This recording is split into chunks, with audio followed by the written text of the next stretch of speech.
Hey, thanks for joining us for another episode of Spirit Anointed Leadership. So blessed to have you with us today. And I'm really excited to have Jim Samra with me today. Jim, thanks so much for coming and being with us. You're a very busy guy.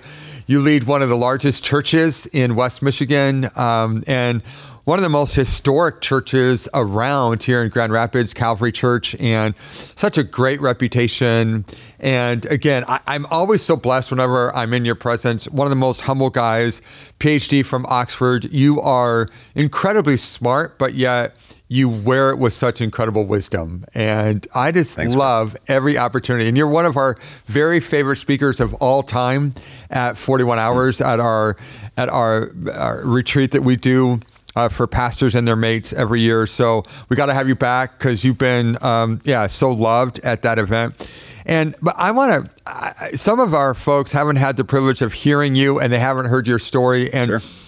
So your story is so fun to me. Yeah. And it just speaks to me of a sense of someone who's got a clear sense of calling and also a sense of tenacity. So I want to talk, because some people would assume, well, of course, if he's the senior pastor of one of the most historic and large churches in Grand Rapids, that it's just been smooth sailing for him, and it's always been easy, and his leadership has always been easy, and that is not the case. That is not the case. I want people actually to be encouraged by your story. So let's first talk about, how did you first feel a call into ministry? And let's go all the way back to that. And by the way, you and your bride, you have 4 children, 2 in college, 2 in high school. So you're still right in the thick of it. You're still right in the thick of it, which is such an encouragement already, I think, to some of us. But let's go back. What was your call to ministry like? And then how did you end up at Calvary? And let's talk about that for a little while. Yeah. So my ethnic background is that I'm Syrian. Okay. And so we're not Muslim. We were not Muslim. We were Orthodox. So if you're, Syrian Orthodox. So my parents came to faith radically when I was 3-4 years old. That's such a great part of your story, by the way. So when that happened, we ended up at a Baptist church. Okay. Here in the United States. Here in Grand Rapids, Michigan. Okay. Okay. So we were at an Orthodox church here. Okay. And my parents made the very hard decision to be like, we need to be in a place where our kids could be taught God's word. And so at that time in the church that we were in, that wasn't maybe as much of a focus. And so they left like their friends and they left family, friends. A lot of them wouldn't have anything to do with my parents. So there was a kind of a, the cost of discipleship, like you're going to follow Jesus. And so I will always be grateful to my parents for choosing Jesus over everything, including family. Jesus says, like, when the rich young ruler comes, he won't leave his money. Peter says, we left everything to follow you. And Jesus says, I tell you that there's no one who has left family or home or friends or fields for the sake of the kingdom who will fail to receive 100 times as much. Yes. So I would say my family feels like a testimony of that, and especially my parents for making that choice. So they left that church, the Orthodox church, ended up at a Baptist church here in Grand Rapids, Michigan. Yep, which was good, but it was probably slightly legalistic. Okay. Which was a problem for someone like me, because I would say I came to faith at a very young age. Okay. But had no real understanding. You're just kind of a young kid. Yeah. But my parents, who got kind of radically saved as adults, they didn't know anything about parenting a young kid who sort of grow up. So I would hear stories about their conversion and what they were like before faith. And then I was like 3 years old. Like who regrets their life at 3? And you'd read passages about crucify your old self. And I was like, my 3-year-old, like, that don't make any sense to me. So I just grew up with huge doubts, like years and years of doubts. Like, did I do this wrong? And the problem with the slightly legalistic church is that it was also a church that held to eternal security. Okay. If you hold to eternal security and you're slightly legalistic, the only way out of that tension is to tell somebody you must never have been a Christian in the first place. Yes. So for somebody who already struggles with doubts, like, did I do this the right way? And again, you're a kid, you think there's like a formula, and if you did, not. So for 10 years, I just constantly, like, I raised my hand at every retreat. I threw twigs in the fire. Like, I got born again and again and again. Like, I want to make sure I got this right. I signed commitment cards. Hey man, you're a good Wesleyan. I went forward all the time. Like, see, I want to be an honorary Wesleyan. So just a long period of just darkness and doubt. Wow. And so when I was in high school, just had prayed for years, Lord, if I'm a Christian, would you tell me? And if I'm not, tell me, and I'll become one. Which, of course, is the sign that you are. Like the Spirit is. But I didn't know enough to know that. Right. But God, in His real kindness, He took me on a mission trip with the church. So by that point, I had basically kind of been kicked out of the Baptist church. Okay. For not being great at following the rules. And we went to... You're such a rebel. I know. We went to Calvary Church, the church that I'm the pastor at now. So I was a sophomore in high school when we switched. Wow. And when we went there, the pastor who was there, a man named Ed Dobson, was sort of the kind of anti-legalist. Like he had come out of Liberty University and sort of had experienced all of that. And it was like a breath of fresh air. And so even as a high schooler, to show up in the midst of this and to feel like, man, grace is so much better than law. Yeah. And so in the middle of this, I come to this new church because we kind of got kicked out of the old church. And there's a missions trip. And so I sign up to go on this missions trip. Okay. And we go to New York City. And I'm there kind of on this mission trip. And the guy who's leading the mission trip is the guy that he's got the kind of testimony that like I'd always dreamed about. Like, you know, just this really powerful, of course, if you know, you don't want the first part of the testimony, but the drugs and the alcohol and then Jesus saves you and radically saved and total transformation of life and all those kinds of things. And I was like, man, I wish I had that. So I go up to talk to this guy and I ask him, which at the time probably was a super foolish question because this guy doesn't have any doubts. Like he's got the gold standard of testimony. So I just go up and I'm like, did you ever like doubt that this was real? And the minute the words leave my mouth, I realize this is a foolish question. But it wasn't. Because he said, well, absolutely. He's like 6 months after, he's like, I just thought it was the next drug I had been on. And that sort of like, that was my... Wow. And so he was... very kindly shared with me John 1:12, a verse that I've read lots of times before and lots of times since. But in that moment, I felt like God was speaking directly to me because it says, you know, to those who received him, to those who believed on his name, he gave the right to be called the sons of God. Amen. And I can explain it. You know, it's like, you know, when it feels like that, it's just the word has come alive and you feel like something is happening. I felt like God said, you're my son. Praise and man, I wept for like an hour. Like it was overwhelming. Praise be to God. So that what I would say was the first kind of like start of a call. The idea that, you know what, this God is personal, that he talks to people. Amen. Now I would say that, you know, I spent a lot of my time thinking about like God talking and those sorts of things, but it was kind of from that moment of kind of being marked that way. And so I would say that I was a Christian before that. Right. But that was a real turning moment. And then quickly to get to finish your question about the calling. Yeah. I went off to university, found myself in the middle of an academic crisis. Okay. So you went to the University of Michigan. Like you didn't go to some slouch place. You went to... But I was in way over my head. So you were very kind to say things about me at the beginning, which are very nice. Not totally true in the sense that academics have always been a struggle for me. And yeah, I end up with a lot of education, right? But that's because the Lord's like, well, we got to go through lots of struggles. So at Michigan, it was an academic crisis, actually, just being in way over my head. And for the first time in my life, trying to actually be serious about prayer. Like, because I was like, okay, I felt hopeless. And so I started praying. Wow. And the craziest thing happened, like the Lord taught me vector calculus, which I was like, there was just a bunch of squiggly lines on a page. Yeah. And he taught this to me. And I was like, this is crazy. Praise God. And so this kind of birthed in my heart a desire to be like, I only thought God cared about like if you went to church or shared the gospel. The fact that I was scared of failing out and that mattered to him. And the fact that he would show up in my dorm room. Now, he's not literally there, but spiritually he's there. Yes.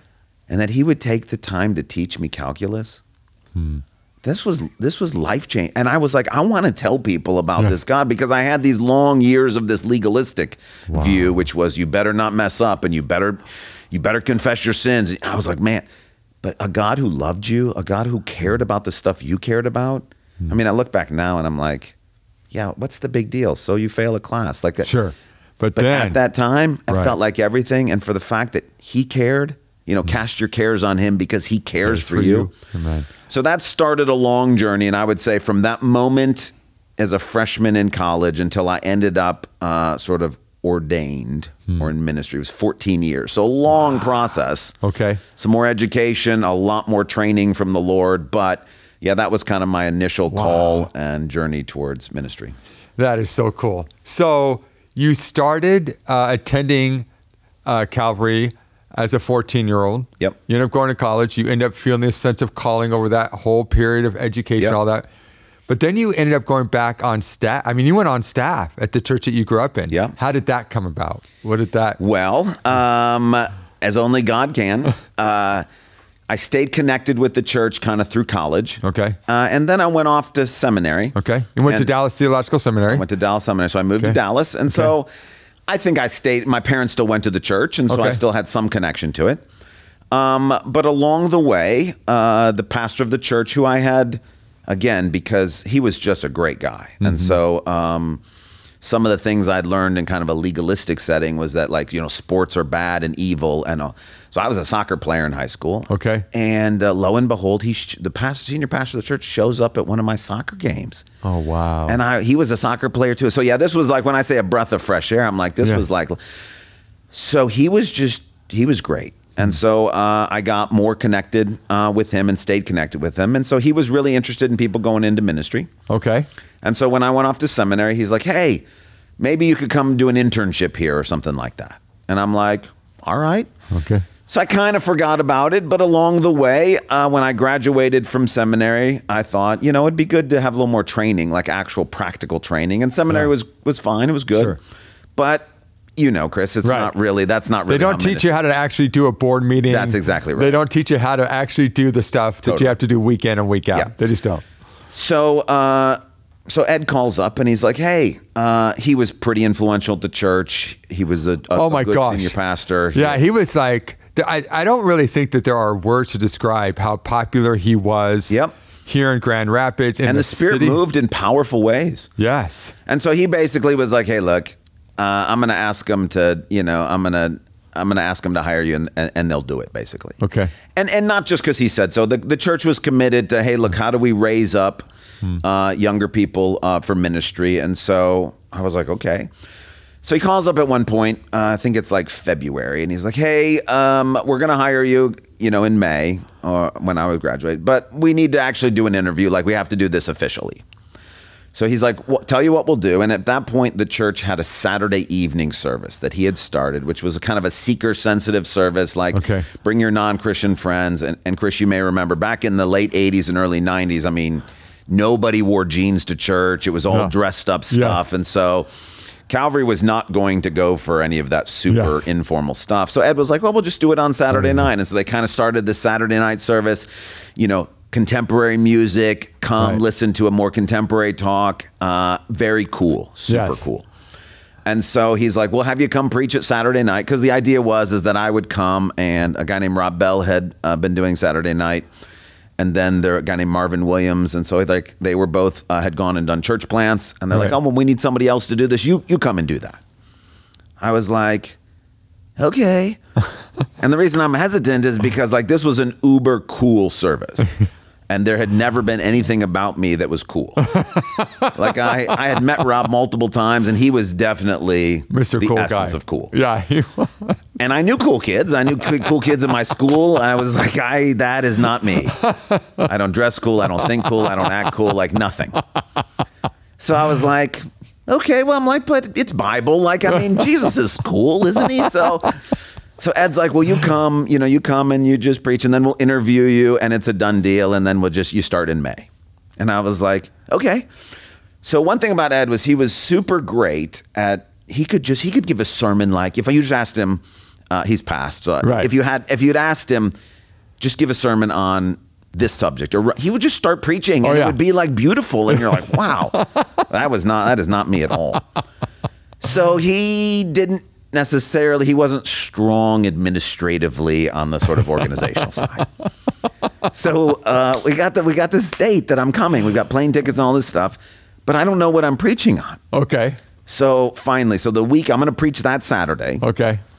And it's Tuesday of that week. And you're coming from Dallas Theological Seminary where, oh my gosh. Also not cool. Yes, yeah, totally, also yes, not cool, but also holds up the Word of God, and not in a bad way, but very respectfully, really, really high. So does Asbury, so does our seminary. Sure. But I mean, like, Yep, yes. A DTS student, like, they want to know what they're preaching on because they're going to parse. Their motto is preach the Word. Exactly. Because we're going to parse every word. We're going to know every Greek or Hebrew nuance that's going on. Not helpful for the Saturday night service. And being cool. And also, just generally, seminary is not helpful for preaching. Right. It's hard to say, but you're asking different questions. Yes. So yes, I'm in the middle of a seminary environment asking all sorts of like, how do we know 2 Peter is canonical and those sorts of things. And then I got to come to this very cool seeker-sensitive service. So the deck is stacked in the wrong direction. But meanwhile, I also don't have a topic. My goodness. So on Tuesday, finally, I call Ed and I'm like, could you tell me what you want me to preach on Saturday? And he's like, oh, yeah. He's like, well, I'm thinking about doing a 2-part series on sex and love. He's like, which one would you like to talk about? I was like... he did not say that to you. This is a verbatim quote. I was like, could I talk about love, please? So he's like, all right, so you're on love and I'll do sex the next week. And I was like, okay. So again, I'm thinking to myself, God, be cool. So I'm like, all right, I gotta, I can't just, it's not just exegesis of a passage. So I don't know anything about being cool. But I think to myself, okay, well, I'll include, like, I went to public school. So I mean, I know stuff that other people don't. So I was like, I gotta include lyrics. I got Tina Turner lyrics, what's love got to do? I got some Van Halen lyrics, Love Comes Walking In. Like, I've tried to sprinkle like rock lyrics into my. Way to go. So I'm like, well, this is gonna be great. So now I want to be very clear that it's going to sound like all this stuff was everybody else's fault. Right. But I will be honest enough to say there was also some sin in my life that was going to cut off the Spirit's ability to help me. Wow. So the story's going to go poorly in just a minute. I will tell you how it goes poorly. But I want to make sure it's clear that it's not sort of everybody else's fault. Right. I think that if I didn't have that stuff in my life, I think the Spirit would have had a much better opportunity to use even difficult circumstances to do something. But I wouldn't say that I think the sin was a quenching feature. And so it wasn't, it wasn't a gross sort of like immorality or something like that. But looking back now, I can be like, I could see that would have hindered the Spirit's ability. So, but back to the story. In the moment, I thought, well, I pray, like I'm good. Yeah. So I show up on that Saturday evening service, and the Saturday evening service back in the day, we don't have it anymore. It was a tough crowd. Okay. They were not mean. People showed up on Saturday night were not super responsive. Okay. Rob Bell once described it as sort of bouncing a tennis ball off a brick wall. Like it's just you're there and you're doing something and you're hoping something's happening.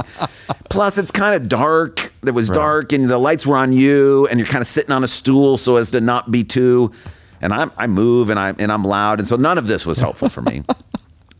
But also the guy who kind of ran it, the director of it, right before I get up there, the last person he had heard preach from Dallas Seminary was a yeller, yelled.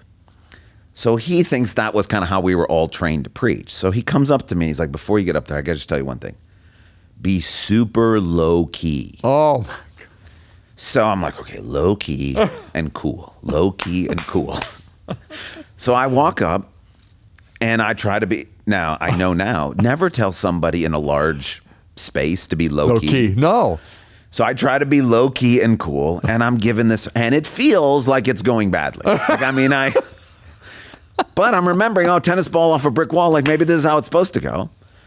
So, but I do look down, and it feels like Ed, who's there in the front row, like, well, maybe he's being moved by this because he feels like he's kind of like his head sort of bowed a little bit, and it looks like I'm like, okay, well, all right. So maybe if nobody else gets this, maybe this was just for Ed. Maybe he needed something from Tina Turner and What's Love Got to Do with This? Maybe he needed that in his life.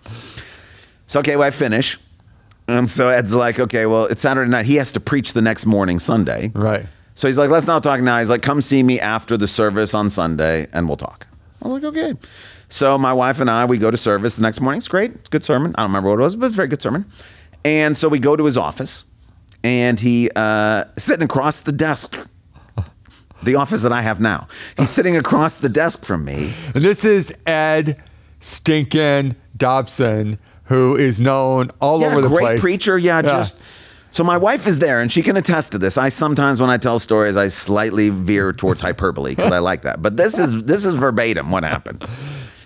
He looks at me across the table, and he says, "That was the worst sermon I have ever heard. Oh my God. You are a terrible preacher, and you should probably never preach again." So there's no hyperbole in there. There's no extrapolation. It was literally those words. And so I was like, huh. Well, that's a bit discouraging. I now have a dagger or 4 that just went into my heart. So it was. But he says to me, he's like, but we agreed to hire you, so we'll hire you anyway. We'll just have to figure out something else for you to do. Wow. So I was like, huh. Okay. So we went back to Dallas. And I was like, yeah, I'm not sure we're supposed to go there. Like, that doesn't feel. But we prayed and prayed. And there was another opportunity that was similar at a church in Little Rock, Arkansas. But God said, no, go back to Calvary. So not humiliated, but we just, in humble obedience, we were like, okay. So we went back to Calvary. So now just to bring the story full circle, because people might be like, well, how in the world did you end up? Yeah. So I showed up at the church. It was May. And again, probably not strongly organized. And so there wasn't like a welcoming or an on-ramp or a sort of like, I kind of filled out whatever forms. Right. And then they were like, well, what are you supposed to do here? I was like, I don't know. So they're like, okay, we'll figure something out. So I didn't have a job. I mean, I was being paid, but I didn't know what to do. So I kind of, I found an office that was kind of like a spare closet. It was like a storage closet. It was across the hall from the missions pastor. He stored all of the inflatable globes and the other things that, you know, after the missions conference, when there were hundreds or thousands left over, they just shoved them all into the closet. So I pulled a desk in there. I kind of pushed all the globes and other things to the back. There was enough room for a desk and a sort of side chair. And so I sat there and I kind of went around and I asked all the staff, like, you need me to do anything? Like, I'm just here. So it turned out it actually was pretty great. I got to do some community ministry stuff for that missions pastor. And they didn't have a college ministry at the time. Okay. So my wife and I started a college ministry, which was much more in my wheelhouse because it was a lot more teaching. It was a lot more engaging with people. And it felt, at least at that time, that some of the seminary education that was better suited for helping college students than maybe some of the seekers. Right. So Ed, at one point, his office was down the hall from the missions closet. So he was, you know, we were friends. And so he would stop by and sit in the little chair next to me. And we would talk. And it was really great. It was great. But he would come by and occasionally he was like, hey, I hear the college ministry is going pretty well. And I'm like, yeah, thank you. You know, we're praying hard and we're working. He's like, they said the teaching's pretty good. And I was like, well, I feel like I'm a little more suited for teaching than. He's like, okay. So this goes on for a while. And then July. Yeah, it must have been that first summer. Yeah, I think that's right. He comes by, plops down in the chair next to me. And he kind of managed by walking around, you know, the kind of the 1 minute manager sort of idea. And so he plopped down next in the chair and I'm just there working. And he's like, I can't find anybody to preach Sunday night this Sunday. So it's like Monday or Tuesday again. He doesn't have anyone to preach on Sunday night. He's like, I can't find anybody to do it. And so I was like, maybe you could give me another chance. Now, not Saturday night, but Sunday night. Right. Which Sunday night is the people who have been in church a long time. They're they're faithful ones. You couldn't kill that service if you tried. Right. Exactly. So he says to me, he's like, middle of summer, Sunday night, no one will be there. Yeah, fine, why not? That's literally what he says. Literally what he says. Yes. So, not to his credit, he did come. Okay. And so, again, the Sunday night was much more in my sort of like I would hope, I do believe the Lord's made me better at evangelism. I believe the Lord's give me more of a heart for the lost. Sure. I would hope I would do a better job on Saturday night now. Right. But Sunday night, at that point, I think the Lord was like, no, this is where you belong. And so I got to get up and just sort of teach God's word. I don't even know that it was as much of a sermon as it was a teaching. So Ed was like, well, that wasn't terrible. And so then he gave me another one. Okay. And another one. And then slowly, so now I'm kind of making the story a little bit shorter because it's already got too long. We left for about 3 years. Okay. To go to England to do some more education. Schoolwork. And at that point, we were not ever going to come back to Grand Rapids. Okay. Love Grand Rapids. Right. But it's a nice place to be from. I think people who move here find it to be fantastic. Right. If you're from here. Right. So partly also, you know, while we were overseas, we wanted to keep doing that sort of thing. But we got a call from Ed, and he was like, would you come back and help me? So he had been diagnosed with ALS. Yep.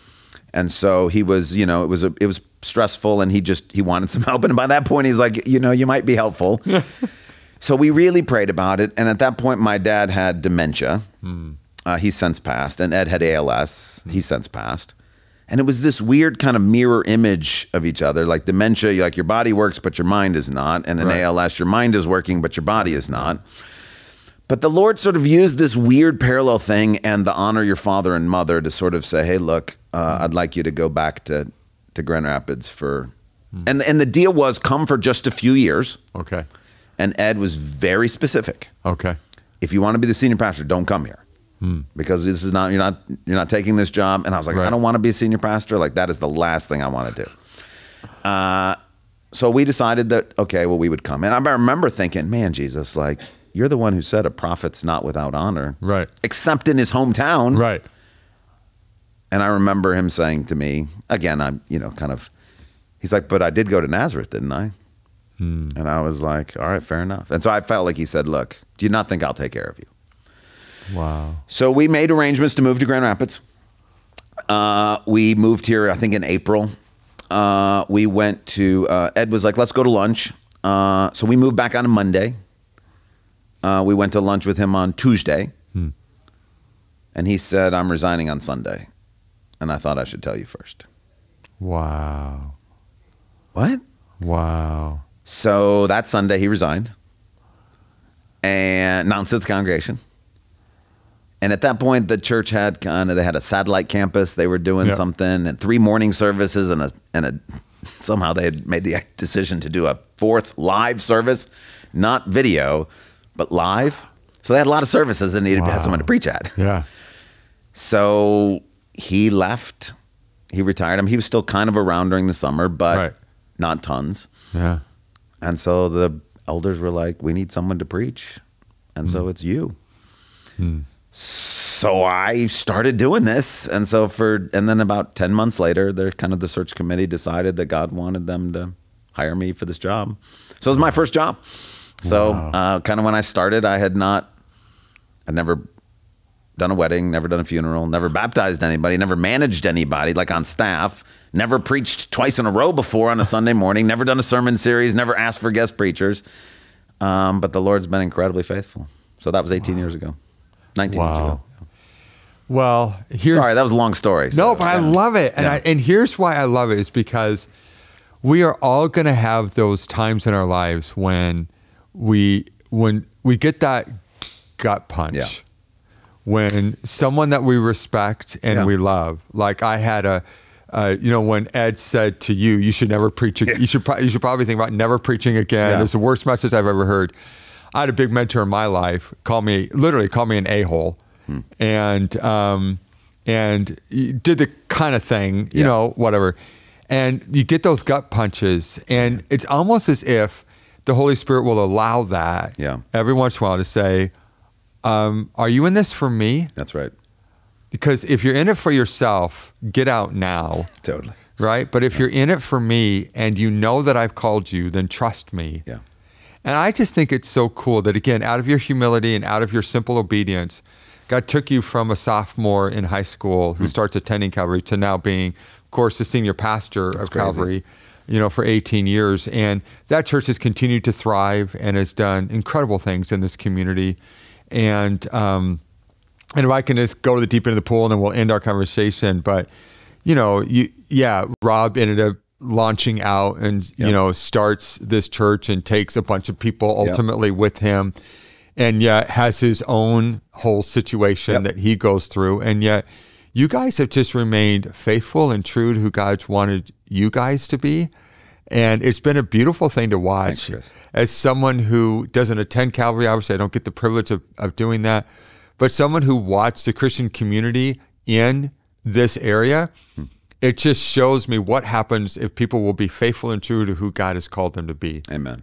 And Jim, that's been true of you, and that's been true of the church that you lead. And I just honor you for that. Thanks, Chris. And I honor that. And so when you get that gut punch, I appreciate, we both have this friend, Jeff Manning, who talks about the land in between, the land between. And some of you right now are in that land between where you just got that gut punch, and you're wondering, okay, should I still pursue this?